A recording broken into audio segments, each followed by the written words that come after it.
Ladies and gentlemen, good morning. Your Excellency Tanja Fajon, Deputy Prime Minister and Minister for Foreign and European Affairs of Slovenia. Your Excellency Liu Zhenmin, Special Envoy for Climate Change of China and the former Under-Secretary General of the United Nations. Distinguished Ambassador to China.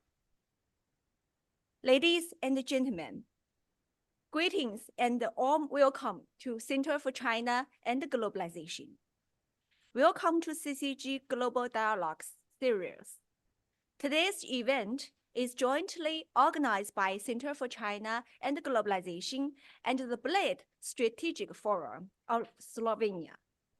Our forum today is titled Navigating the Future, Strategic Imperative for Global Resilience. Participants will delve into proactive strategies for long-term global resilience, the adaptation of governance frameworks, and the infusion of innovative measures to global strategies, fostering collaboration and forward thinking.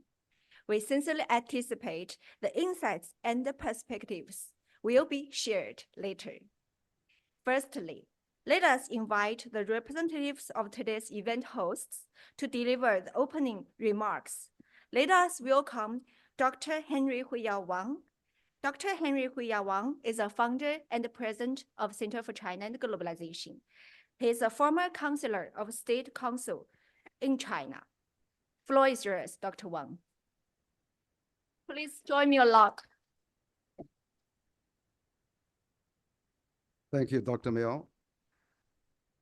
Your Excellency, Tanja Fajon, Deputy Prime Minister and Minister of Foreign and European Affairs of Slovenia. Your Excellency Liu Zhenmin, Special Envoy and Climate Change of China and former Under-Secretary General of the Economic and Social Affairs of the United Nations. Dear ambassadors, Mr. Peter Grieg, ladies and gentlemen. So welcome to today's event. Welcome the Slovenia government delegation to visit China. We are very privileged to have this event, to attend, to have the Bled Strategic Forum to co-organize this with this event today. I had the privilege of visiting Slovenia and also attend the Bled Strategic Forum.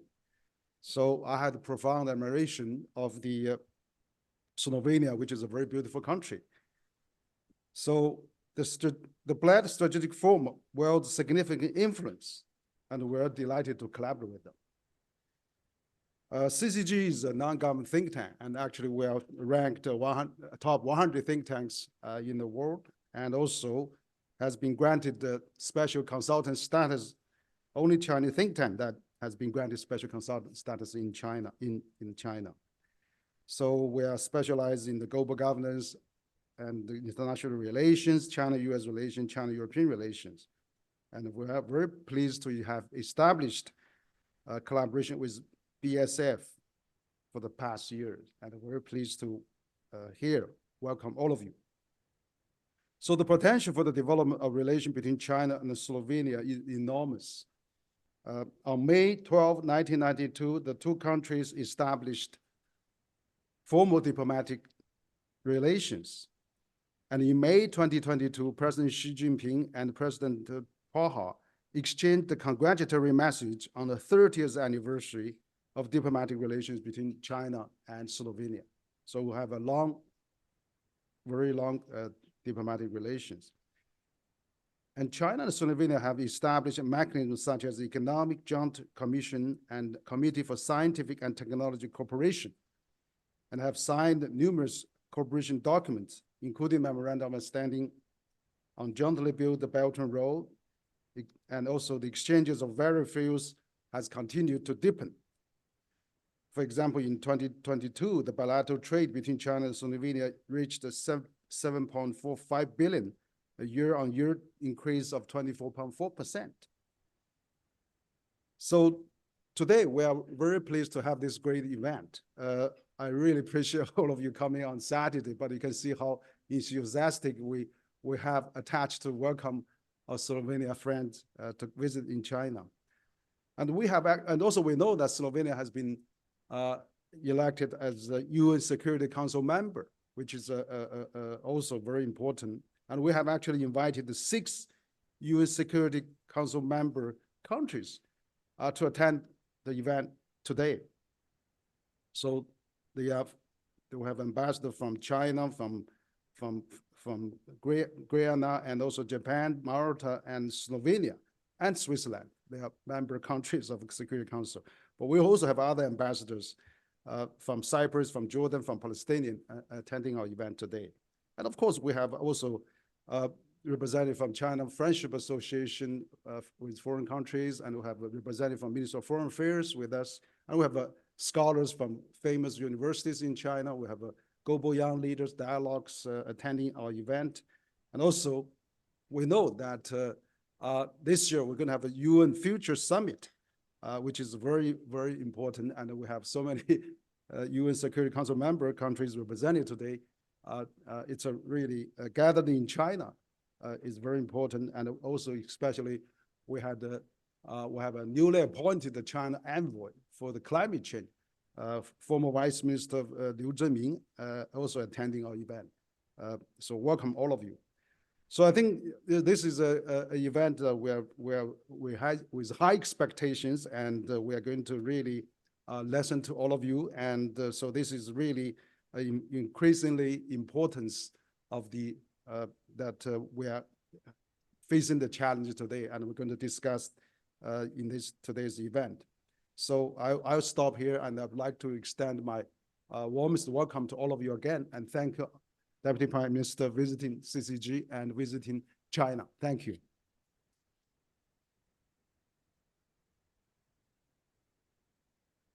Following Henry's speech, we extend a warm welcome to Mr. Peter Gerk for his opening remarks. Representing our distinguished partner organization, the Bled Strategic Forum, which is not only a major foreign affairs event of the year in Slovenia, but also the highest standard international conference in Central and Southeast Europe. Floor is yours, Peter.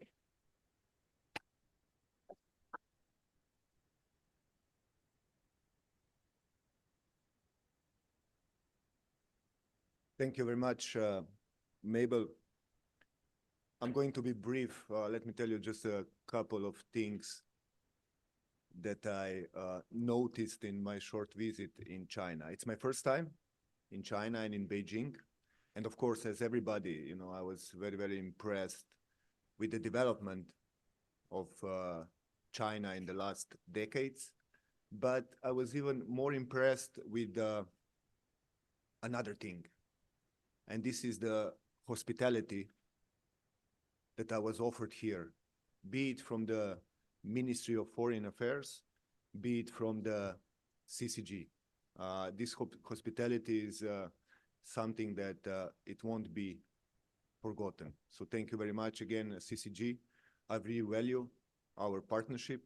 I value our collaboration, and I'm looking forward to our endeavors also in the future. Actually, I have a hard task now because I have to return this hospitality in Bled, but I will try my best. So Henry, Mabel, thank you very much again. You know how this Chinese proverb goes, may we live in interesting times. I think this proverb holds true, especially now in the times that we are living in. And I would actually say that we are not just living in interesting times, but in highly volatile and highly dangerous times. You know, Italian philosopher Gramsci once said that when the old world is dying and the new world hasn't been born yet, the monsters come. And we are in this period of time when the monsters are coming.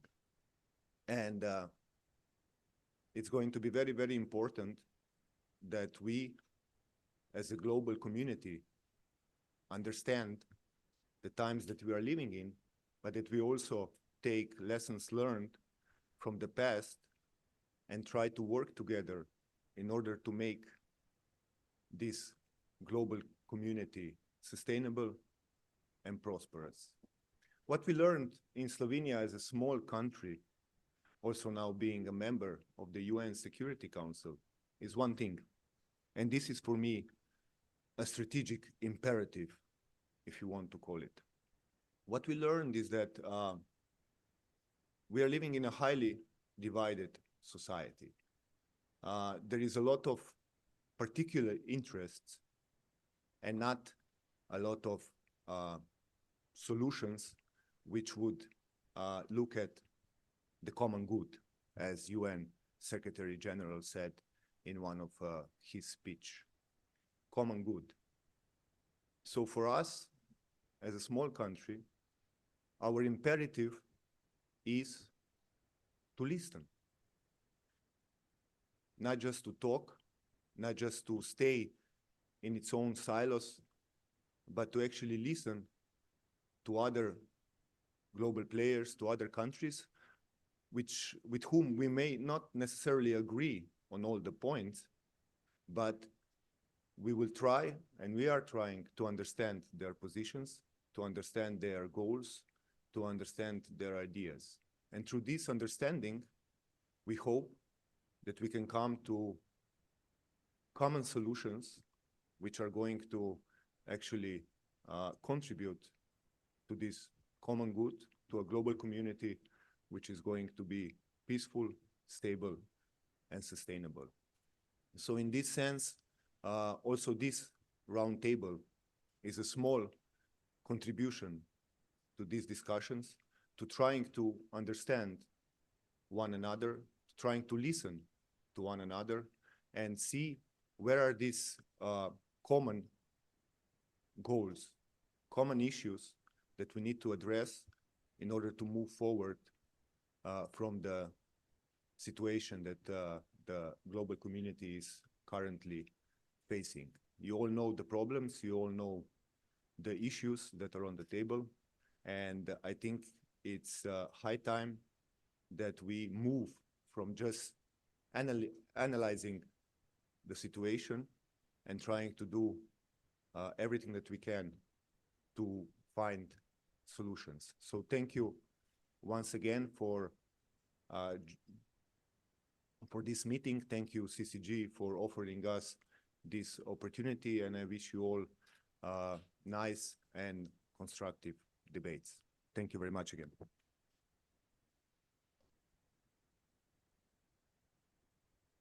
Thank you, Peter. Next, we are honored to have Her Excellency Ms. Tanja Fajon, Deputy Prime Minister and Minister of Foreign and European Affairs, Republic of Slovenia, deliver a keynote speech. May I introduce about Her Excellency? Her Excellency Tanja Fajon was a very well-known journalist in Slovenia.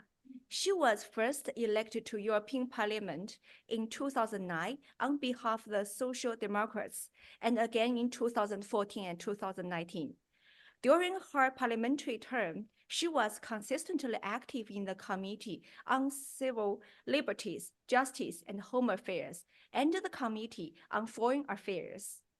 During her second parliamentary term, she served as vice chair of the group of Progressive Alliance of Socialists and Democrats in the European Parliament, and was the only Slovenia ever to be named twice among the 40 most influential MEPs by the influential magazine Politico.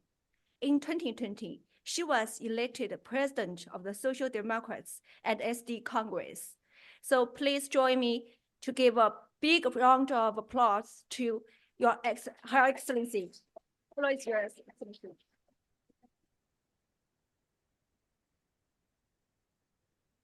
Thank you very much. One good morning, maybe good day already. And I have to say that it's a very great honor and also great privilege to be here today with you. And thank you for coming on a Saturday morning and organizing together CCG together with the Bled Strategic Forum today's event. and for all your participation. For Slovenia, being here in China is an amazing experience, and I would like just to share a few thoughts and impressions, if you allow me, after 4 days of official visit to China, my first one to China, but with a very significant meaning. We spoke together with my host, the Chinese foreign minister, some months ago when Slovenia became an observer in the UN Security Council. And I found extremely important that we carry on our dialogue, that we continue our discussions. Our campaign for becoming a member to UN Security Council was called Building Trust and Securing Future. And building trust is exactly what I would call it after this week. Being here for 4 days, experiencing this amazing hospitality, and a lot of talks with my counterparts on the political level, also on the economic level, with civil society, academia, so with the media, it is an eye-opener. And what I say is we might have differences coming from different sides of the world, be it cultural, be it historical differences. But for that reason, it is important that we have a dialogue, that we can understand each other, that we can listen to each other, and mostly hear each other. Because at the end of the day, we have so many global challenges that we have to address together. And this is what this week was about, building trust and addressing global challenges together. And at the end of the day, it's our common shared responsibility, peace and security, and defending international law and UN Charter. So I am in a way very proud because Slovenia in these first months is showing a very consistent approach to different parts of the globe. We want to discuss with all different partners in the regions, exactly for the reason that we carry out the dialogue despite the differences and try to find compromises to fight together global challenges. And I will just echo at the end the words of the foreign minister from China, which I really liked. He said, Slovenia might be a small country, but with a big diplomacy. And this is, let's say, my guidance for the future that are very challenging future for all of us. And now on the topic of today, to survive future challenges, we will have to find certainly an effective way to truly global resilience. Today's challenges are all interlinked and are largely exceed the capacity of any single country or region to confront them on their own, be it small or be it big one. The fact that we are faced with numerous armed conflicts, I think we count around 55 of them, that are creating millions of refugees and displaced persons, as well as rising poverty and inequality, water stress, food insecurity, interdependent triple planetary crisis, or climate change, biodiversity loss, and pollution shows that we more than ever need effective multilateralism with strong United Nations at its core. And the current multilateral system, unfortunately, often lacks efficiency. We see it today, and swift reaction when tackling global challenges. And we do not have to reinvent it, but to make the global governance work, we need a multilateral system built on trust, respect, and, as I said, international law, in which the United Nations, its agencies, the international financial institutions, the regional organizations, and others would work in synergy. We need the United Nations adapted to new realities and resilient against future shocks. And in order to achieve all that, we must first of all be consistent in full implementing the commitments we have already taken. Second, we should make use of the processes under our common agenda, and particularly the Summit of the Future, which present a step in the right direction towards the reinvigorated and reformed UN system fit for today and future. And when I'm speaking about the Summit for the Future, I can say that this September, when will be a high-level week, Slovenia will be also presiding the Security Council. So we are working hard to make this month a successful one. They also have the potential to put implementation of the Sustainable Development Goals back on track and reform financing for development. And the expectations from the Summit of the Future are high, and we must all work to meet them. To secure a better future for all of us, we must do more. In the distinguished panel, we have representatives we heard from the states that are members of the UN Security Council, and this is indeed, one could argue, one of the most important bodies within the UN system. And at the same stipulates it deals with peace and security issues, but as mentioned before, the spectrum of security-related questions is expanding. As being a member now for the second time in history, Slovenia was first time a member of the Security Council between 1998 and 1999. We can see firsthand how the world has changed in the last 20 years. This is why we included climate change today among the thematic priorities of our membership, as we believe that this will become more and more, albeit maybe indirectly, also part of the UN Security Council agenda. On climate crisis. Climate crisis is looming. We can face this in different parts of the world. Just look to Dubai last week, but also looking to Slovenia. Some months ago, we faced the worst floods in the history of our country. And a year before, we experienced serious drought and the biggest wildfires. Science is clear. The only way forward is phasing out of fossil fuels. The global stocktake of the Paris Agreement showed we are doing far from enough for efficient climate change mitigation and adaptation. And in the framework of COPE process, we need to be more ambitious and more decisive. China was instrumental in achieving COP15, Kunming-Montreal Protocol on Biodiversity, and is a leader also in the climate negotiations. So we commend China for its contribution in green energy transition, in particular in investing significantly into renewables and energy efficiency. We in Slovenia are also undertaking this path. On science and technology. Science and technology are crucial. We need to invest more, but we need also to use it better.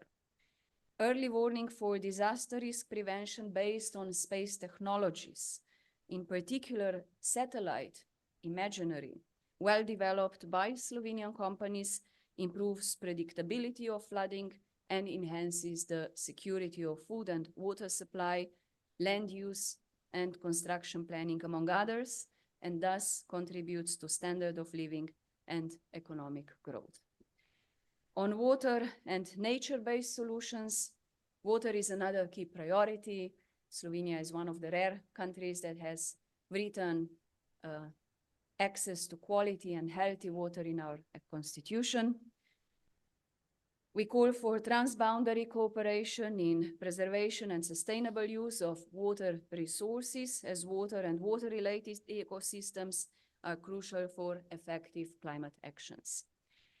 At the last two COPs, we saw progress, but let us be frank, it was not enough. We were not ambitious enough.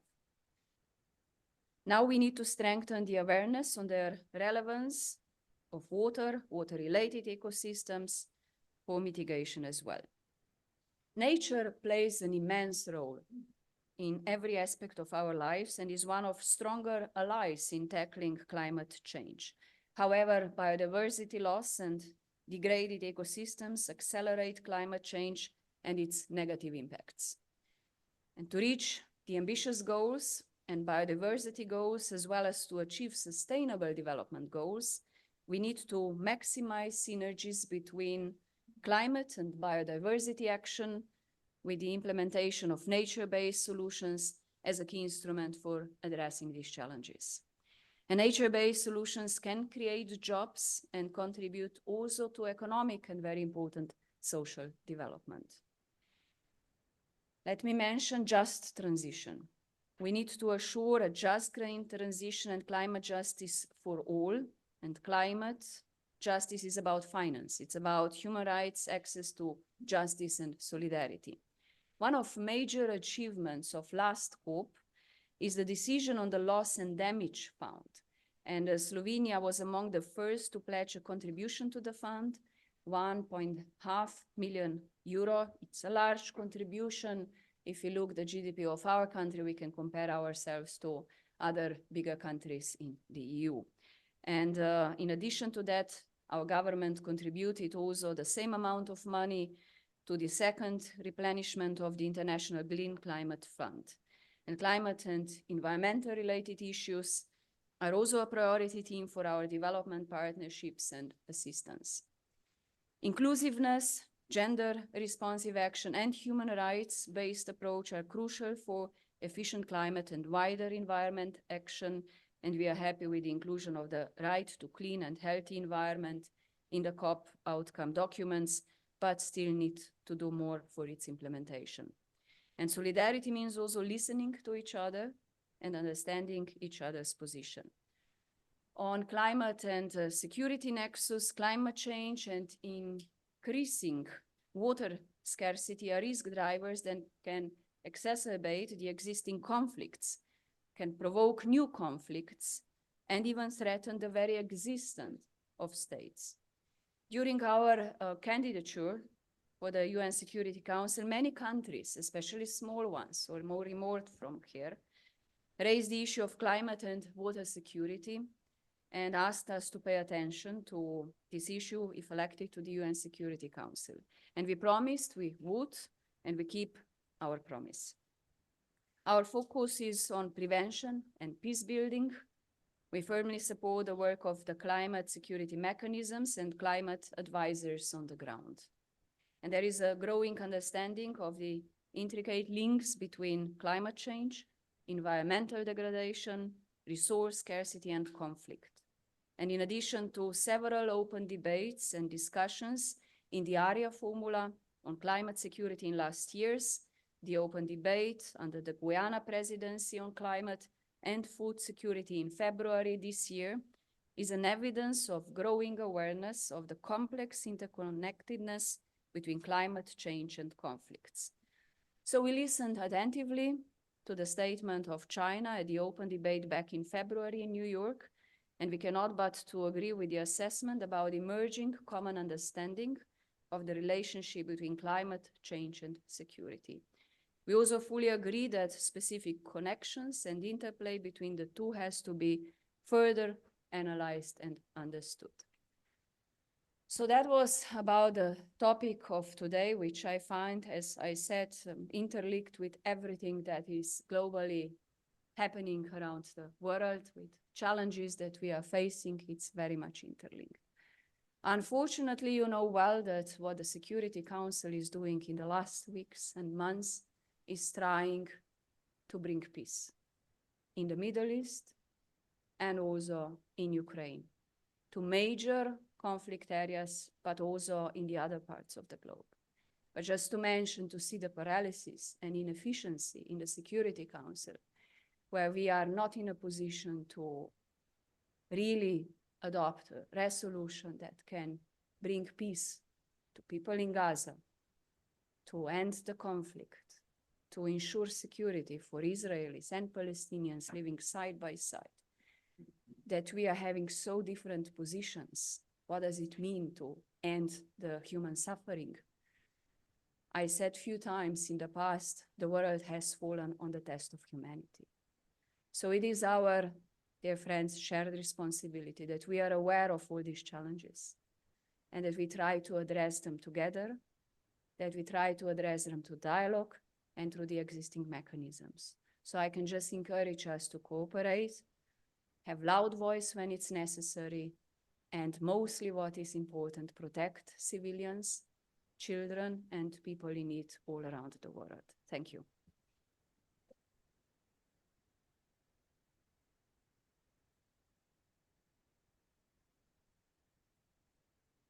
Thank you very much, Deputy Prime Minister, for your inspiring and stimulating speech. Next, we welcome His Excellency Mr. Liu Zhenming, Special Envoy for Climate Change of China and the former Under-Secretary General for Economic and Social Affairs of United Nations, to present the keynote speech. Allow me introduce briefly about Ambassador Liu Zhenming. His Excellency Mr. Liu Zhenming, named as China's Special Envoy for Climate Change on 12 January 2024. Previously, he had served as the Under-Secretary General for United Nations, Department of Economic and Social Affairs from 2017 to 2022.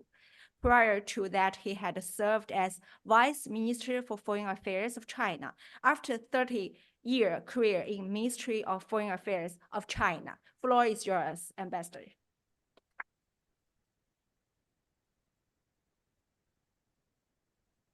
Thank you, Marble, for this beautiful introduction, and thank you, the CCCG, for this kind invitation. Your Excellency, Deputy Prime Minister Fajon, President Wang of the Center for China and Globalization, and Secretary General Guk of the Bled Strategic Forum of Slovenia. Excellencies, distinguished participants, ladies and gentlemen, good morning. It's a great honor to join you today. Let me start by congratulating Deputy Prime Minister and Foreign Minister Fajon for her successful visit to China. I have honor to join her to offering another keynote speech, but my speech will be very short. Dear colleagues, as our human beings enters the post-pandemic period, our world continues to face 4 major challenges. First, geopolitical conflicts have created the biggest political crisis since the end of the Second World War. Second, the global economy is having a hard time recovering, and the process of economic globalization has encountered setbacks. Third, climate change severely threatens human survival and development. Fourth, rapid development in artificial intelligence have caused significant unease about the future. In this context of the multiple challenges toward peace and development, our meeting today to discuss global resilience is of great significance. Looking forward to strengthening global resilience, I wish to share the following 4 points. First, safeguarding world peace to lay the foundation for global prosperity and development. Peace is a prerequisite for global resilience and foundation for common security and growth across nations. Since the end of the Cold War in 1991, the world has enjoyed over 3 decades of stability, ushering in a golden age for rapid economic development. Today, although peace and development remain the prevailing trend of our times, there are new tensions. Major power rivalry and confrontation, the prolonged Ukraine crisis, and the ongoing Palestine-Israeli conflict, and other regional hotspot issues continue to arise.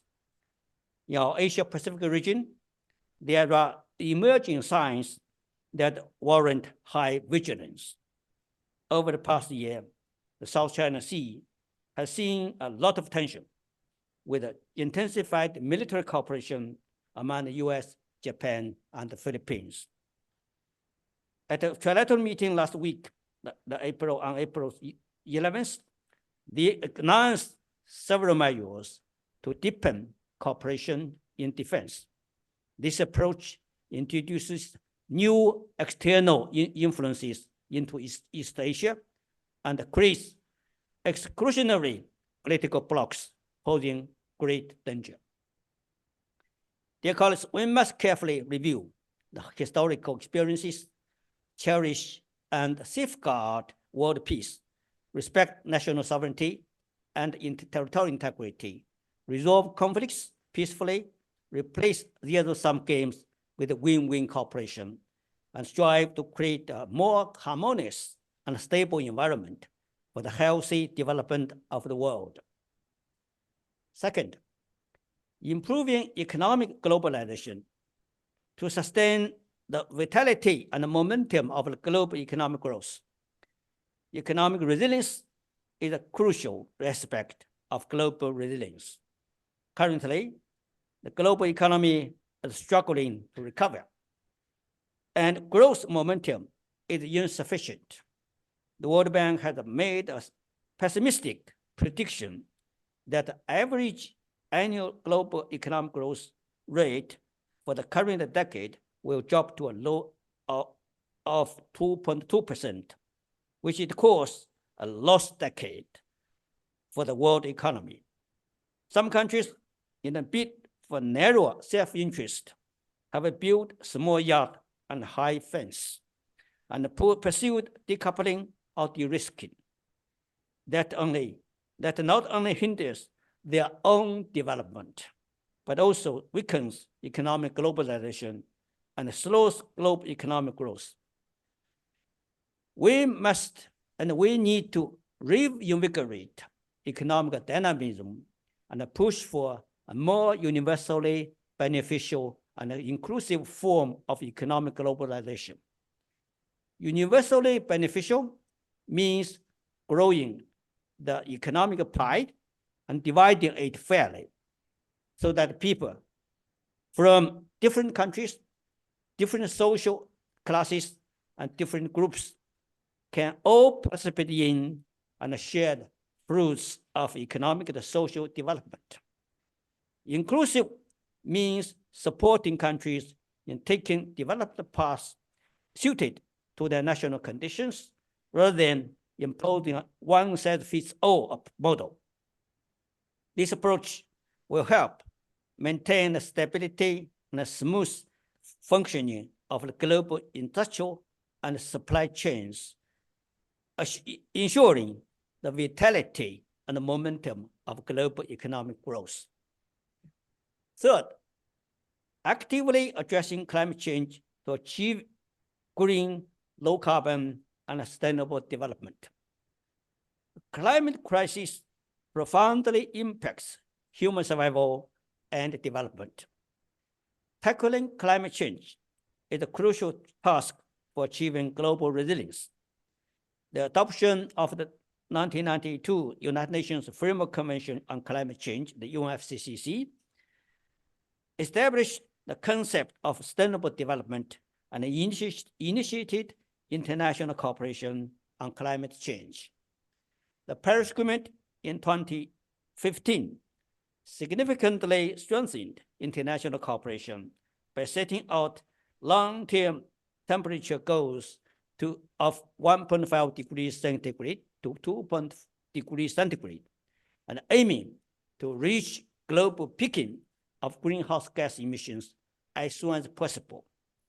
It also set out to achieve the balance between the anthropogenic emissions by sources and the removals by sinks of greenhouse gases in the second half of this century, introducing many innovative regulations like national determined contributions, the NDCs, and global stocktakes.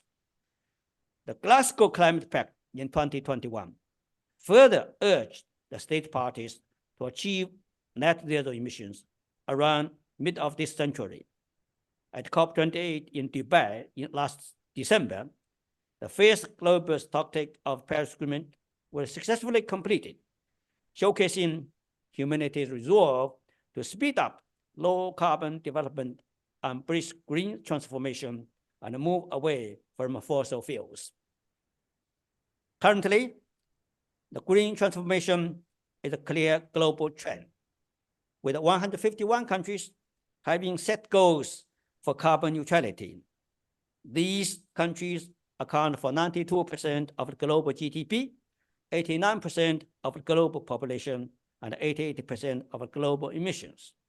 All these have demonstrated that humanity is moving towards a decarbonized era in line with the objectives and the pathways of the Paris Agreement. Dear colleagues, we must also recognize that human efforts are still far from efficient. International climate cooperation needs further strengthening. In recent years, the world has experienced frequent natural disasters, such as wildfires, heat waves, and floods.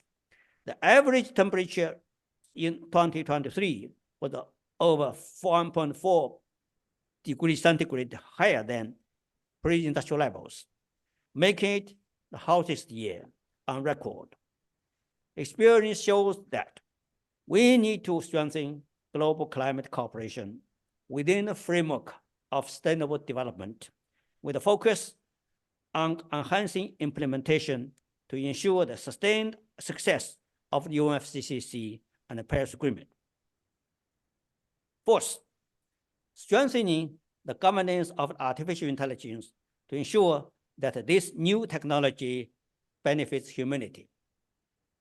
The AI has reached a crucial stage of explosive development.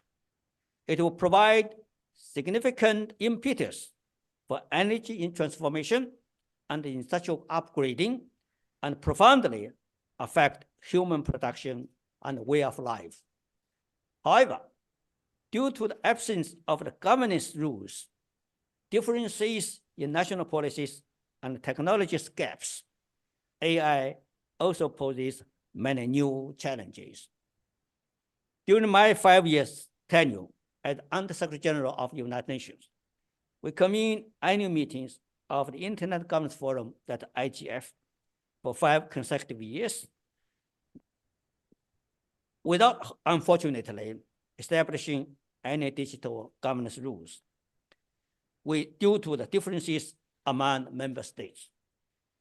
The IGF will commemorate its 20th anniversary next year, and its mandate will be reviewed by the World Summit of Information Society. But I believe this governance process must continue. And I also believe that countries must approach AI development with caution, strengthen AI governance, and ensure safety before proceeding. Dear colleagues, last October, President Xi of China proposed the Global AI Governance Initiative, which clearly articulated the essence of the global AI governance. In summary, our main focus should resolve around 3 key aspects. First, ensuring that AI technologies benefit humanity. The goal of AI should be to increase well-being of humanity. Second, ensuring safety, ensuring security. AI should always remain under human control. Third, ensuring equality. All countries should have equal rights to participate in and benefit from the development of AI. Dear colleagues, thank you for your attention to these 4 points. I wish you have a very pleasant weekend. Thank you.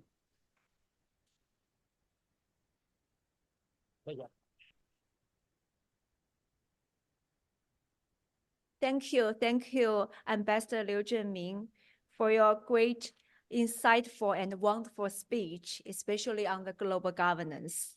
Now, let's proceed to our roundtable discussion. Will be chaired by President Henry Huiyao Wang, founder and president of Center for China and Globalization. Floor is yours, Dr. Wang.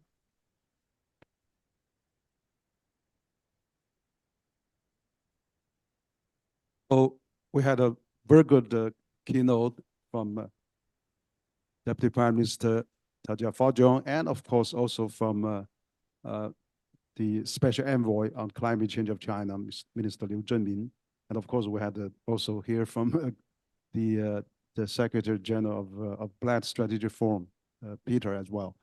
So I think now we are coming to our roundtable, which is it has a very long history of CCG holding ambassador roundtable. We had actually hold about over a dozen roundtable in the last 2 years, and today we are very honored to have a number of ambassadors joining us on these special occasions. event. And of course, I think that we both, Deputy Prime Minister and also Special Envoy, have mentioned so many points of importance of the global governance and issues. I remember that last year when we went to Slovenia, there was just a heavy flood, which is unprecedented also, and shows the climate change. It's impacting everywhere else. But I think, you know, the topic of today, we can, about this roundtable, we can talk about in what ways that the collaboration between nations and shaped by the large scale challenge that we're facing today, basically. And of course, what are the key elements of proactive approaches that can ensure a long-term global resilience in the face of evolving environmental challenges, and how the global governance framework adapts to effectively address the multifaceted challenges posed by environmental challenges today, and how can we enhance mutual understanding to safeguard the future? And so what role do innovative measures play in shaping the sustainable future, and how can we integrate into the global strategies? And of course, how can we avoid, you know, I mean, double standards sometimes we see now in the international arena, and at the same time taking into account of the specific situation and the context. So we have many issues, topics. I would like to first invite our the Security Council member countries to, according to a country alphabetic order, I would like to invite Her Excellency Ms. Chong An-yin, Ambassador of Guyana, to China, speak first. So we'll be you know, quite time constraint, but let's start from our Ambassador Roundtable. Your Ambassador An-yin, please. Thank you very much, Dr. Wang. And I'd also like to express thanks to CCG and also my colleague from Slovenia for granting me the opportunity to have this engagement with, you know, fellow colleagues and distinguished members at this forum today. I just want to start off by saying that I believe I have the right to say that Guyana is the country with the smallest population in attendance here today. We have a population of 800,000 people. And we have, well, we're part of the Caribbean community. And for those of us who've been to the Caribbean and have experienced our warm hospitality, you know that how vulnerable we are to the effects of climate change. And I do agree that sometimes when we speak about climate change, we're not using strong enough terms. We say environmental challenges. I would like to prefer to use the term climate crisis, as many of my colleagues would like to refer to it. And the term actually says how urgent and how important it is that we take immediate action on it. For us in the Caribbean, it's not a matter of when. It's not a matter of if, but it's a matter of when. Because all the countries of the Caribbean, including Guyana, are very susceptible to the effects of climate change. Every year, we have massive flooding in Guyana, which wipes out a majority of our agricultural products. And so Guyana has set a very ambitious agenda for itself in the international community. And we want to be a part of the conversation, a part of the solution, and we want to be a part of providing the solution to the global community. And I say that because for Guyana, climate security, energy security, and food security is very important on our agenda. And as a non-permanent member of the UN Security Council, I think that it is important that we also advocate for countries that are similar in their interests, like Guyana.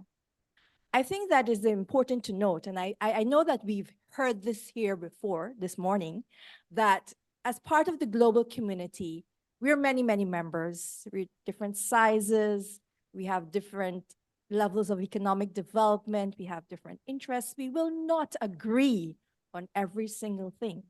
But it is important for us to find those areas which we have common interests in and to have those very difficult dialogues.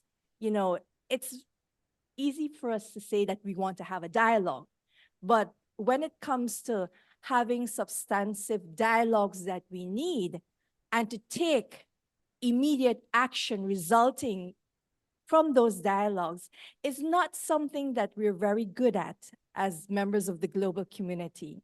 And as we procrastinate and as we, consider, and the clock is ticking. And as the clock ticks, we are all very vulnerable, and the majority of the global community becomes victims of our procrastination. And so that's why it is important that in addressing all these issues, that we have those constructive dialogues. And in the famous words of my president, President Ali, when he came here in July last year, I remember this very distinctly. He had an interview with CGTN. And what he said really resonated with me. He said that it's not about balance of power now. It's about the balance of responsibility. That is what we need to recognize. And it is also very important to note that members of the international community, the small, vulnerable ones, are the ones that need to have their voices heard. We're the ones that need immediate action. And so it is important that we be given the opportunity to have our voices heard, but also to provide solutions and to be a part of that solution. And so as we have and we continue to have all these engagements about all these important global issues that affect all of us, how do we ensure that in listening to each other, we understand each other, and as a result, we were able to take action that is responsive to our needs? I mean, it's okay for us to talk all about all these challenges, but what do we do afterwards? We're still waiting for the $100 billion that was pledged to the global community to mitigate the effects of climate change. But Guyana has not sat back and waited. We have offered solutions. We want to be a part of the global solution. And we want to be a partner bilaterally and multilaterally towards those solutions. It is very easy for us to sit here and say that we want a strengthened multilateral system. We want strengthened international institutions. We want a strengthened financial architecture internationally. But those institutions, those systems are as strong as we want them to be, and they're as strong as we want to make them to be, right? And so when we talk about a very sensitive issue, which was mentioned, double standards, Guyana has chosen to abide by the principles of international law to ensure that we are fair, transparent, and equitable in dealing with our international global issues. And we would like to encourage our fellow members of the global community to take a similar path. It is more than ever in our country's own interests, many of these international issues. But sometimes when you have a conflict of interest, as we've learned in Guyana, it's always better to take decisions based on principles.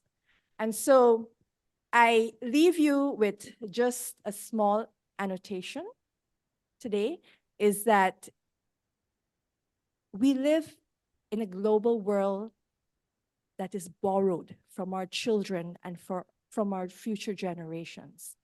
What are we to do while we're here to ensure that when we give it back to them, it's in a sustainable manner in which they can now carry on the works of making our world sustainable, safe, and stable for their future generations. And I'd just like to leave you with that. Thank you very much.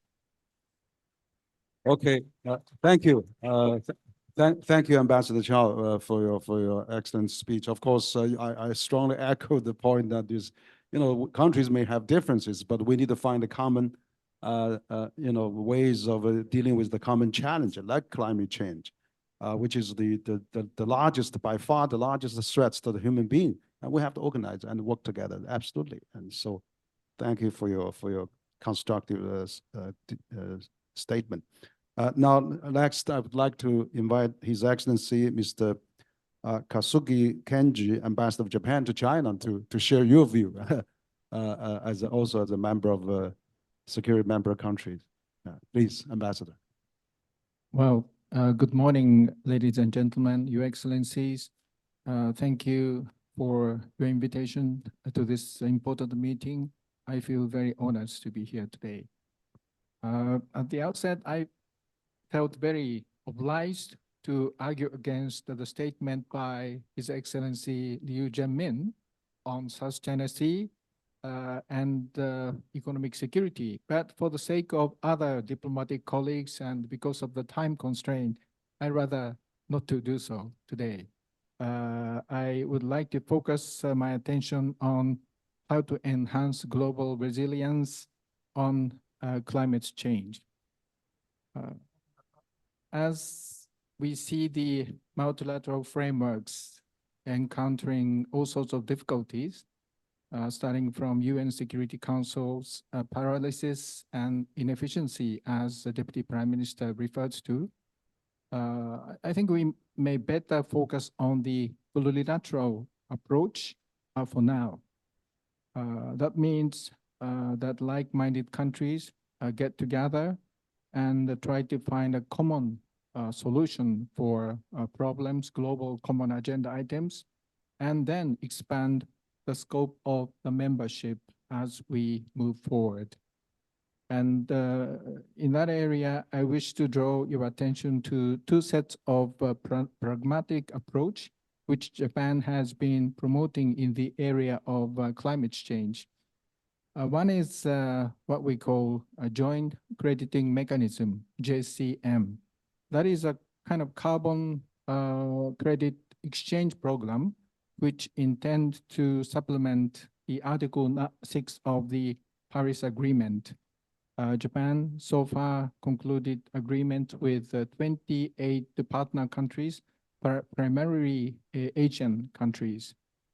Of course, the scope is limited and the effect may be somewhat restrained, but I think like-minded countries getting together and promote a common concept is always important. Another example is what we call Asia Zero Emission Community. Short form is AZEC. As you may know, many Asian countries still heavily dependent on fossil fuels. So while we vigorously promote the use of renewable energy, we try to make the best use of our existing fossil fuel facilities by introducing so-called co-firing of coal with biomass, ammonia, and hydrogen, and also introducing CCUS technology, carbon capture, utilization, and storage technologies. So far, 11 countries are joining this AZEC, Asia Zero Emission Community concept. And by doing so, we will try to achieve zero emission at our coal fossil fuel facilities.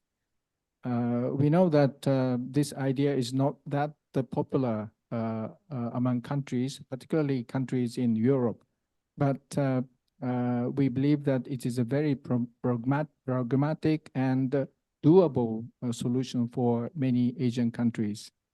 That's all I would like to say at this moment. And thank you very much once again for your invitation to this very important meeting. Thank you.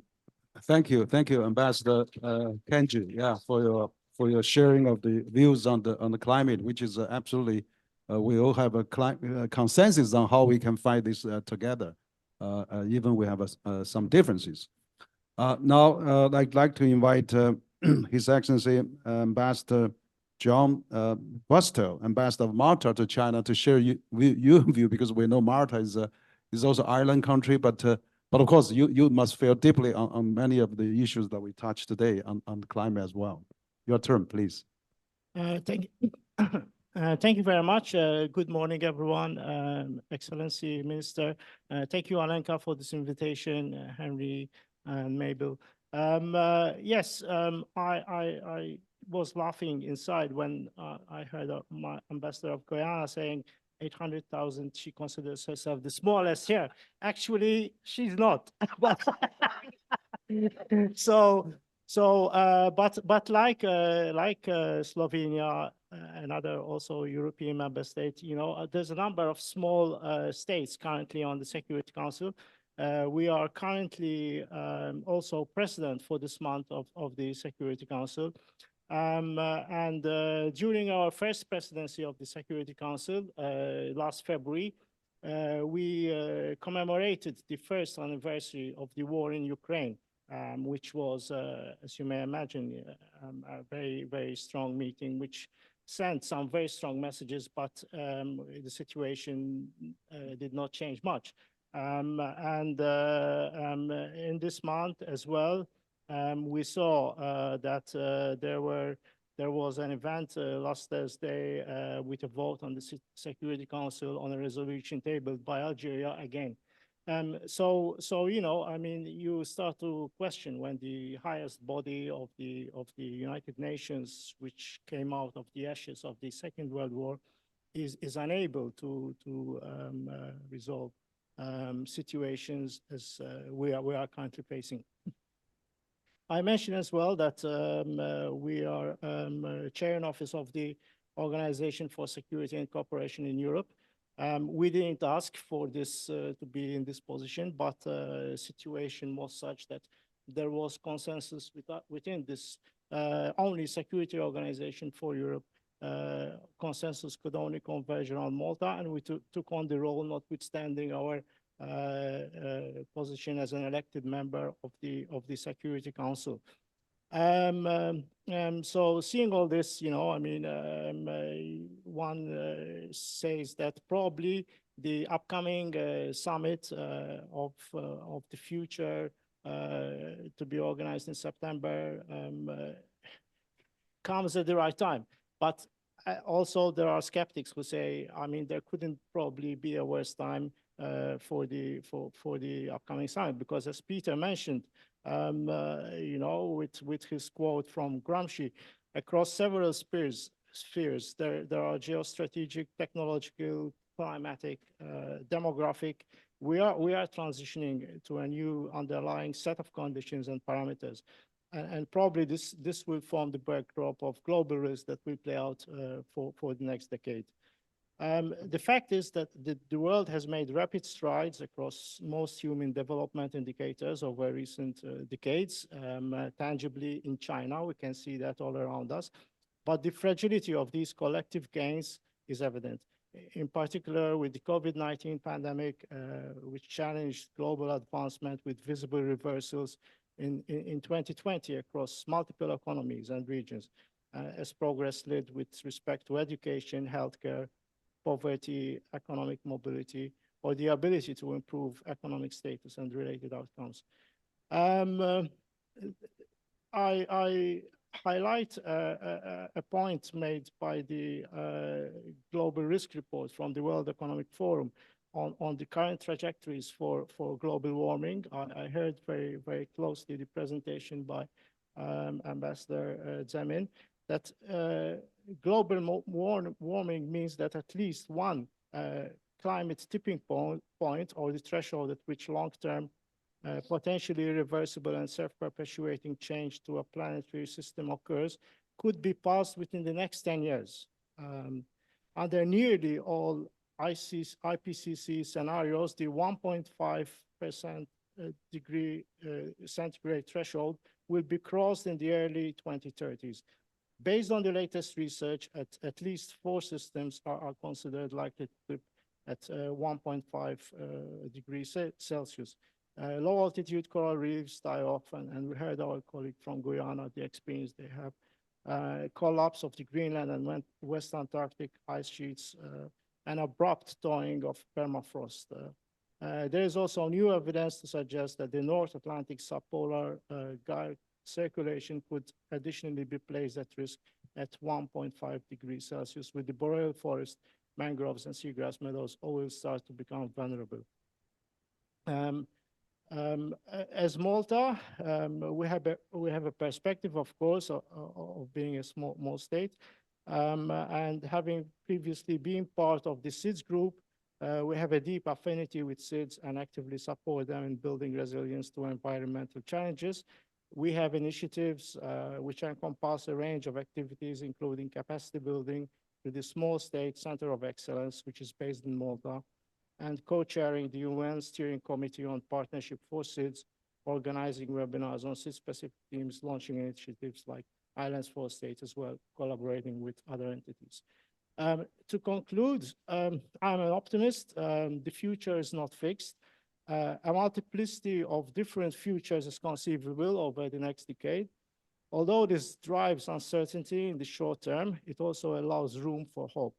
Alongside global risks and the era-defining changes underway lie unique opportunities to rebuild trust, optimism, resilience in our institutions and societies. It is my hope that we heed the vital call to action for open and constructive dialogue among leaders of government, business, and civil society to take action to minimize global risks and build long-term opportunities and solutions. Small states, of course, have a contribution in this regard, and I believe we are doing it. Thank you very much. Okay. Thank you, Ambassador Bristol, and from Malta, very unique view and important to know. But actually, we will share so many things in common, particularly on the environment. Now, I'd like to invite Her Excellency Ms. Alenka Suhatonik as the Slovenian ambassador. Also, is one of the also organizer of our event. I appreciate all the support the Slovenian embassy giving to this event as well. You're welcoming the Deputy Prime Minister Fajon. So your turn, please. Already did the overview of global environment landscape and Slovenian climate governance ambitions. And as we all know, it's always difficult to speak after the minister. So I will make just 2 minor points and addressing one of the questions asking on innovative measures and global strategies. Several of the predecessors already mentioned that we are approaching the Summit of the Future that was initiated in 2022. One of the tenets of the Summit of the Future is intergenerational solidarity, or as it is said, solidarity between peoples and future generations. I would like to bring attention to a book on climate fiction that was published 2 years before the Summit of the Future was announced. The title of that climate fiction book is The Ministry for the Future. It follows, so the plot of the book is the following. It follows an international organization deriving out of the Paris Agreement, named the Ministry for the Future, which acts as an advocate for the world's next generations of citizens, as if their rights were as valid as the present generations. So I believe that the art, or at least a good art, is announcing the future, is announcing the word to become. In our profession, it's very good to be able to detect how the word is going to turn out, I would say. But what is also true about the art and maybe some other facets of life is that is lurking on the margins. Before we spoke, it was mentioned small yards, big fences. But I would also mention the margins. Maybe from the margins, we can see further or differently, or maybe simply we are not blinded by the central spotlight, also referring to Guyana's introduction. The second point would be that we really need to look, when we are speaking about global climate governance, we need to look into different facets of our societies. For instance, the global report on effective governance, also from last year, mentioned that while cities hold 70% of global population and account for 80% of energy consumption, so altogether, overall, 70% of human-induced environmental impact is produced in the cities. They are not part of they are not streamlined in the global governance. So we are talking about 70% of population, 80% of the impact, and how, when we are thinking about the global governance structure concerning the climate, we should be innovative and looking into certain facets that are not yet properly integrated in our common deliberation. Mind you, there are also, of course, cities, as per usually, also the global hubs of innovation that are already producing new solutions to address climate change at the same time. I must say, the first time we met with His Excellency Liu Jianmin, when we were both invited by CCG to speak at the roundtable on China, US, EU, and global climate dialogue for a sustainable 21st century. The discussion, of course, revolved around global climate governance and green development at the time of climate crisis and other global challenges. We came to a common understanding that what is urgently needed is cooperation among China, the US, and Europe. While that is correct, also as you pointed out on the emission side and possibility to address the climate change, as that is properly, one needs to ask how to include everybody in that deliberation. And if I may just briefly return to the Ministry for the Future, as you can see, that is one of my favorite books. The Ministry for the Future always returned, being part of climate science, returned to the point that diplomacy and appropriate governance structures are the only way out of the climate crisis. And once referring to the roundtable last fall, which pointed out the three main emitters, the question I think that needs to be asked today, isn't the time that the climate security is also properly mainstreamed in the main security body that the international community has, that is UN Security Council. Thank you.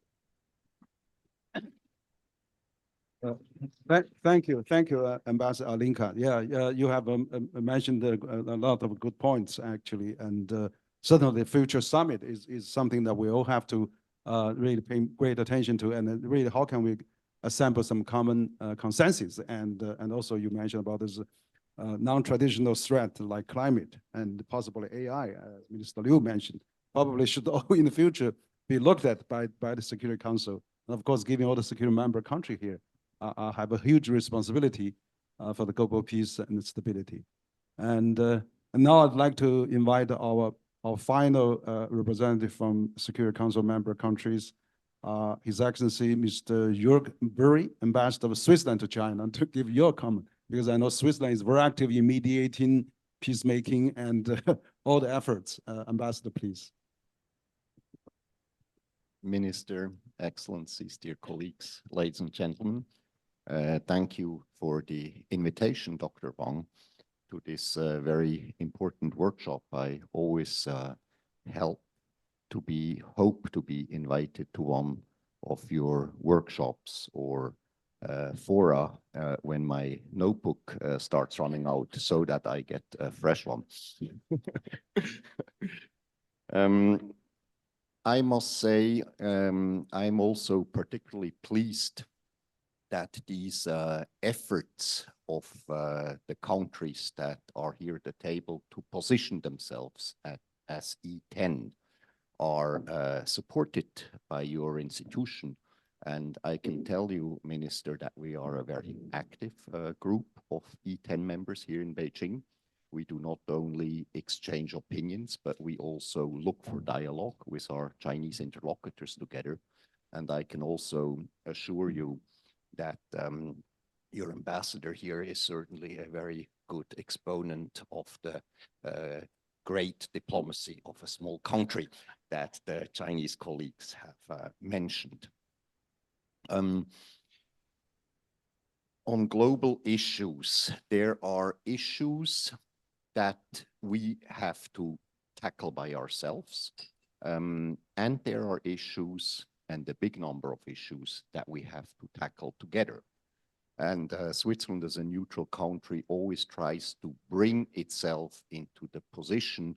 We may not have the critical mass to give the critical impulse to master the global issue together, but to bring the countries that can master those issues together to one table.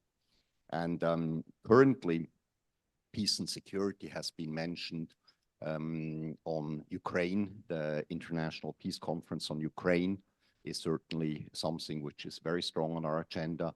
But also, I would like to mention our permanent contribution to the security in the region, the Zermatt roundtable.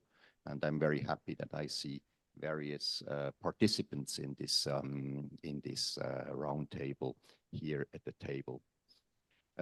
I would like to come to the more specific issue of this morning's event, and that is the global resilience against climate change. And that is indeed a very relevant topic.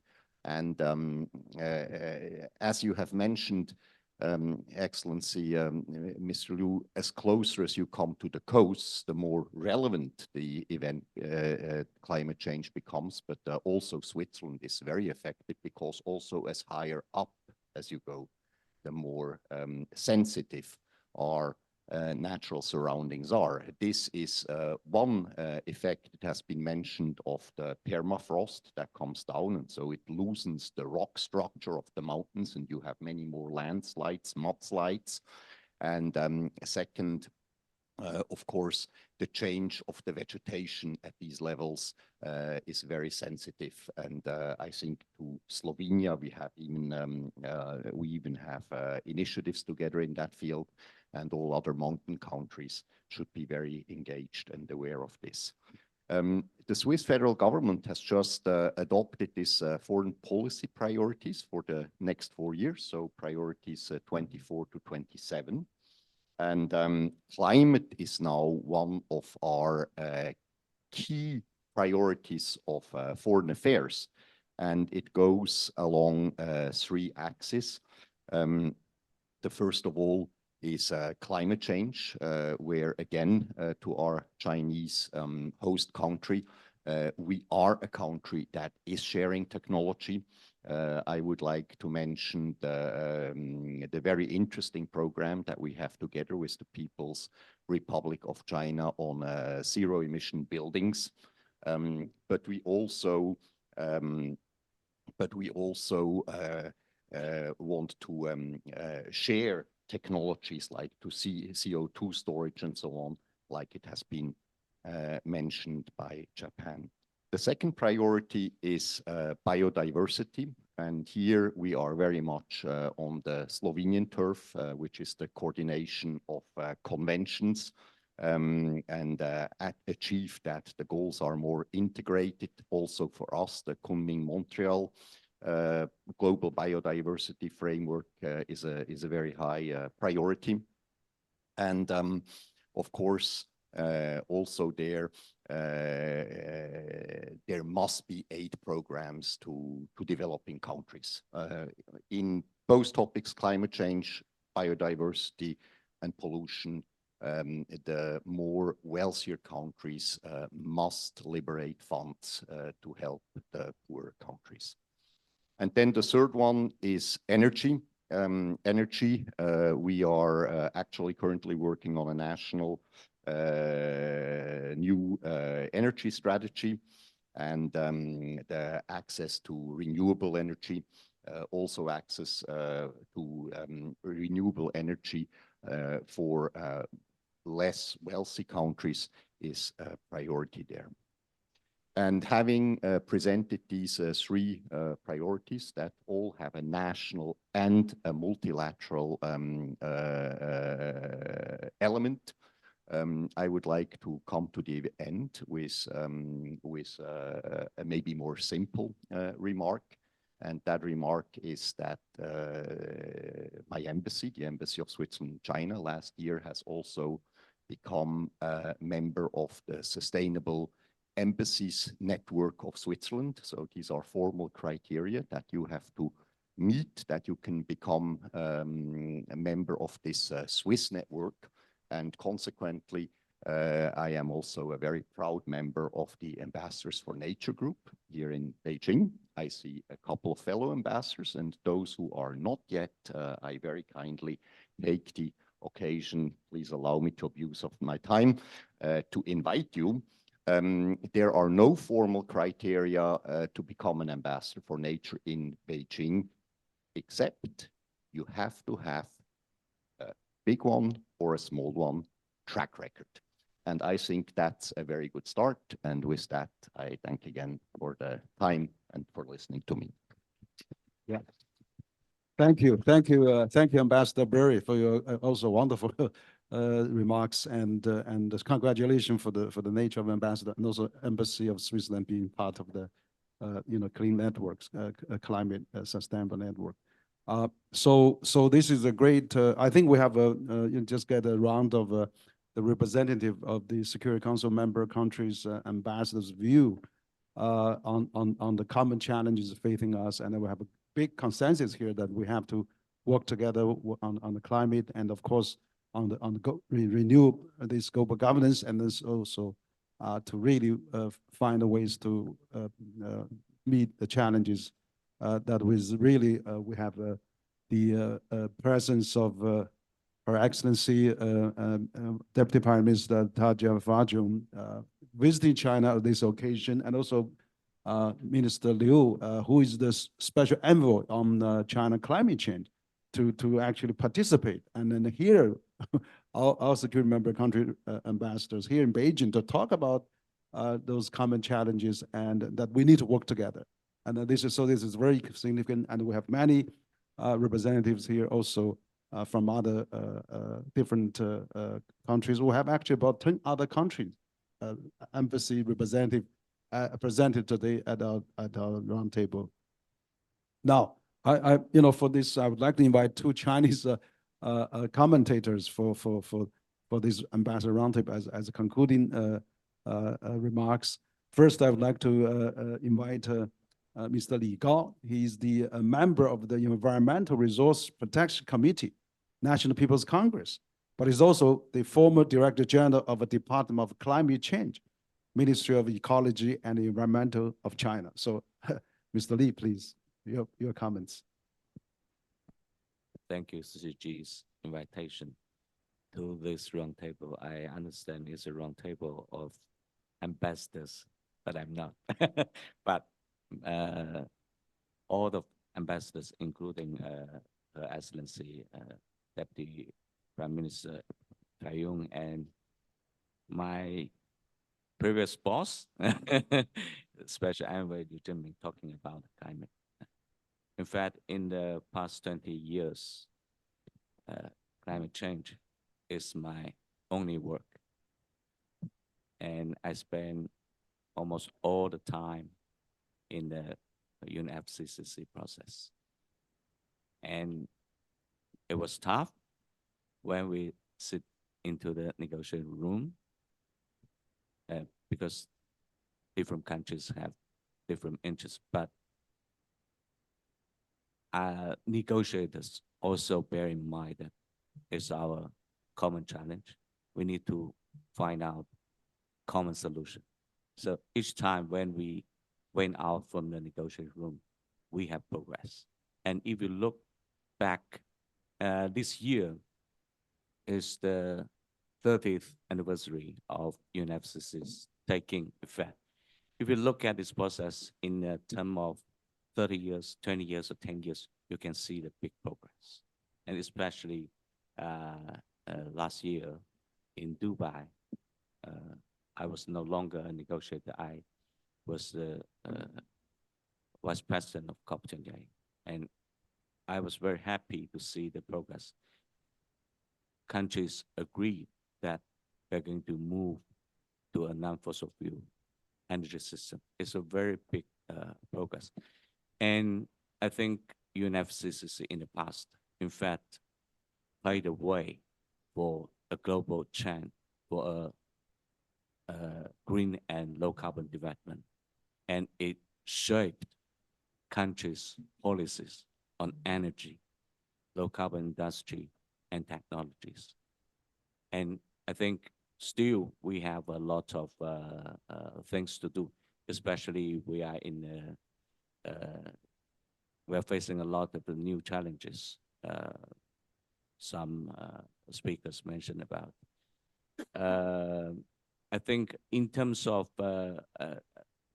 climate challenge is not independently linked with a lot of things. If we look at this topic, I think in order to do a better job in the future, we also need to address some significant issues, including we need to work together to reduce or avoid the negative impact of unilateralism, protectionism, and geopolitics to global efforts to address climate change. These kind of things will bring a lot of burden to global joint efforts. Some research has already pointed out, if this kind of trend continue by 2030, it will increase our PV solar's cost by 20 to 25%. It's not made the cost going down, but increase the cost. And the second thing, I think we still need to make joint great efforts. International community or the global climate governance need to continue to enhance the support to developing countries. Ambassador Anning mentioned about $100 billion. It was a commitment made by 2009 by developed countries, but still haven't met. So, but developing countries need even more than $100 billion. And they also need to access to those climate-friendly equipment technologies. So how to help them is a big challenge. And another thing is also very important, how we can make sure in the next 20 or 30 years, the global efforts to address climate change will go in a just, equitable way. Why I raise this issue? If you look at the, I think we have already agreed that by 2050, we are going to achieve the net zero globally. But if you look at the developed countries' targets, they also set their targets in 2050. So what's the requirement for developed countries? So I think this is a very big question for all of us. We need to make joint efforts to address climate change, our common challenge, but at the same time, we need to further enhance our global climate governance to make sure this process is just and equitable. Thank you. Thank you. Thank you very much. So appreciate Mr. Lee give us some concrete, suggestions and also measurements, how we can really continue to strengthen our capacity to fight in the climate change. So appreciate your comment. Now, last but not least, I'd really like to invite Ambassador Ma Keqin. She's the Executive Vice Chair, China National Committee for Pacific Economic Cooperation. And also she's the former Chinese ambassador to Finland, to Philippines, to Czech Republic. So she's familiar with both Asia and of course, Europe. I'm glad, Ambassador Ma, please. Thank you, Chair. Excellencies, friends and experts, good morning. I will be very short. I find this discussion very enlightening and rewarding. A few words to reflect on some ideas. Facing multiple challenges today, the world is urgently seeking for solutions. Building a community with a shared future for mankind is China's solution to the question of what kind of world to build and how to build it.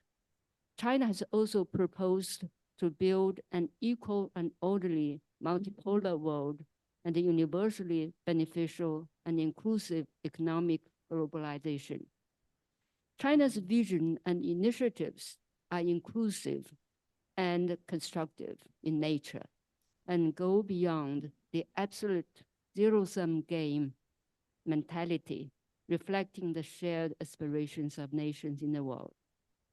In our Asia-Pacific region, there is an ever-strengthening appeal by the majority of the regional countries that the region should not be an arena for geopolitical rivalry, but an area of cooperation.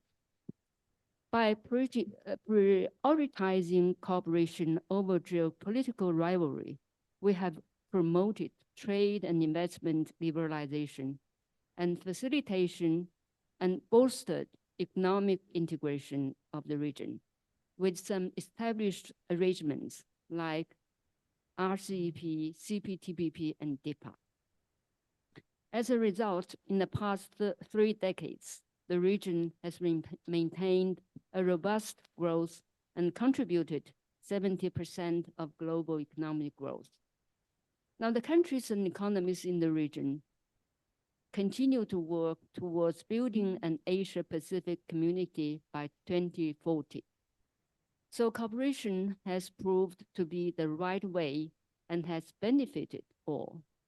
Hopefully, the trend of cooperation instead of confrontation and rivalry in our region could sustain and could serve as a positive showcase to the other parts of the world.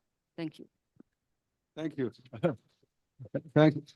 Thank you, Ambassador Ma, for your final remark. Actually, absolutely, we need more stability, and Asian is probably now the largest economic growth contribution. As you said, 70% of global GDP growth. It's enormous, all in Asia. So we have to unify and strengthen our cooperation among Asian countries as well, and of course, and also with other countries like countries from Europe and US and everybody. So appreciate your comment. I think we probably, because time, we're already 10-20 minutes behind schedule, but I think this roundtable is very productive, very enlightening and very stimulating, and of course, in honor of Deputy Prime Minister Fajon's visit, we had because Slovenia just elected as a Security Council member this year, and we have the other Security Council member countries, and also, of course, we had our former Undersecretary of UN, United Nations, Ambassador Mr. Liu. He's also just assumed the climate envoy representative of China this year. So we have so many things that are happening, and this is a great discussion. We're going to make a good summary, and we're going to carry this also on stream living as well. And I think we have also prepared very good references for all our government and for the future summit of UN. And we also, you report to the UN coordinator here in China. So I think this is very stimulating, very productive, and I appreciate all of you taking such a valuable time out of your Saturday weekend to join us.